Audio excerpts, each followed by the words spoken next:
The Nexus Empire had conquered 1,000 worlds without consequence. They believed themselves untouchable, masters of the galaxy's fate. Then they made one fatal mistake. They killed a human child. The galaxy was about to learn why you never threaten what humanity loves most. The message arrived on Earth through quantum channels, delivered by a trembling Nexus diplomat whose hands shook as he transmitted the official communication.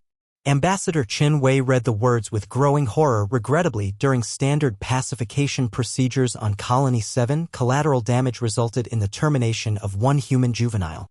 The Nexus Empire expresses minimal concern for this minor incident.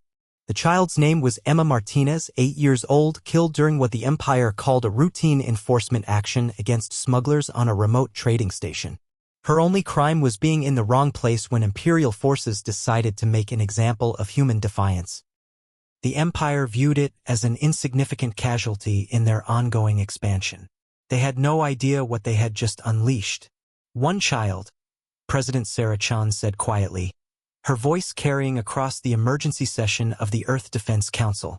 They killed one innocent child and called it a minor incident. The room fell silent as the full weight of the Empire's mistake settled over humanity's leaders. In their vast databases of conquered species, the Nexus had failed to understand one crucial fact about humans. They would burn the galaxy down for their children. Earth's response was swift and total. Within hours, every human colony received the same message. Condition read: all civilian assets are now military assets. This is not a drill. Factories that produced farming equipment began manufacturing weapons. Cargo ships became troop transports. Research stations turned into military outposts. They wanted to see what humans do when pushed too far. Admiral James Foster announced to his fleet commanders. Now they'll learn. The Empire had studied human military capabilities and found them lacking compared to their own vast armadas. What they failed to understand was that they hadn't been looking at humanity's true strength. We don't fight like them, Colonel Maria Santos explained to her Special Forces unit. We don't follow their rules. We don't show their mercy. They killed our child, and for that, they will pay everything. The first human strike came without warning. A Nexus supply depot, thought secure behind layers of defensive shields, simply vanished in a burst of antimatter fire. The attackers were gone before the Empire's reinforcements arrived, leaving only debris and a message burned into the nearby asteroid. For Emma. They fight like ghosts, reported Commander Vextar to his Imperial superiors, his voice strained after losing 3 installations in a single day. They appear from nowhere, strike with devastating force, then disappear. Our conventional tactics are useless against them. The Empire had never faced an enemy that treated warfare as personal vengeance rather than territorial conquest. As reports flooded in from across their territory, the Nexus leadership began to realize the magnitude of their error. We have awakened something that should have been left sleeping, Admiral Thorne admitted during an emergency war council. These humans don't fight for territory or resources. They fight for honor, for justice, for their dead. And that makes them terrifyingly dangerous. Human fleets struck deep into Nexus space, ignoring their own casualties in favor of maximum damage to the enemy. Every ship they lose hurts them, Captain Rodriguez explained to his bridge crew as they prepared for another suicide run against a fortified position. Every ship we lose just makes us angrier. They can't win a war of attrition against a species that's already dead inside. The Empire tried negotiating, offering reparations and apologies for what they now called an unfortunate misunderstanding. Earth's response was delivered by Admiral Foster himself. You had your chance for peace when our children were safe. Now you only get what you gave Emma Martinez, nothing. The war escalated beyond anything the galaxy had ever witnessed.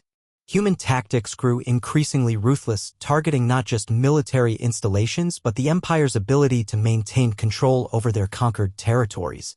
We're not just fighting the Nexus, General Patricia Hayes explained to her staff. We're liberating every species they've enslaved. This isn't conquest, it's justice. The turning point came when human forces penetrated the Empire's core systems, previously thought impregnable. The Nexus capital world of Zenith Prime found itself under siege by a fury they couldn't comprehend. They came for one child, the terrified planetary governor transmitted to his superiors. One child. And now they're here to take everything we've built. Emperor Nexus 7, ruler of the greatest empire in galactic history, found himself trapped in his own palace as human forces closed in. His final transmission to his scattered fleets would become legendary. "We thought we were hunting primitives. Instead, we awaken monsters. These humans, they don't just fight wars. They become war itself." The siege of Zenith Prime lasted exactly 8 hours. When it ended, the Nexus Empire had ceased to exist. Their fleets were scattered, their leadership captured or dead, their territories liberated. In the ruins of the Imperial Palace, Admiral Foster planted a simple marker. Emma Martinez, age 8, avenged. The galaxy watched in stunned silence as humanity dismantled a 1,000-year empire in less than 6 months. Species that had lived under Nexus oppression for generations suddenly found themselves free, protected by the same fury that had destroyed their oppressors. "This is what happens," President Chun announced to the galactic community, "when you threaten our children." In the aftermath, as human forces helped rebuild the liberated worlds, the story of Emma Martinez spread across the stars.